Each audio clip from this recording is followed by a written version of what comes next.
এরে নবীর উম্মতের দল, ওই মায়ের অবদান ভুলার মতো না।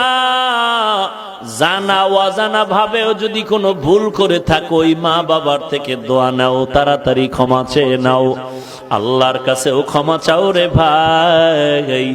আমার মায়ের অবদান, বাবার অবদান ভুলতে পারবো না রে বাবা।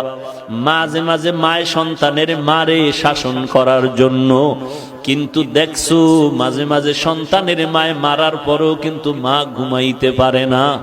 মা কিন্তু সন্তানের ধমক দিয়াও কিন্তু পাগলের মতো থাকে। সন্তানের ধমক দিছে এমন জোরে, সন্তান অভিমান করে ঘরে যায় না, ভাত খায় না, মা কয়া ডাকে না। আব্বা জান একদিন তাকায় দেখতেছে বালিশে মাথা লাগায় তার স্ত্রী গুনগুন করে কান্না করে রাতের বেলা। আব্বা জান বলে, বিবি কেন কাঁদো? বলে, আমার অন্তরে বড় ব্যথা। বলে, কি ব্যথা? বলে, একটা সপ্তাহ হয়ে গেছে সন্তান আমাকে মা বলিয়া ডাক দেয় না।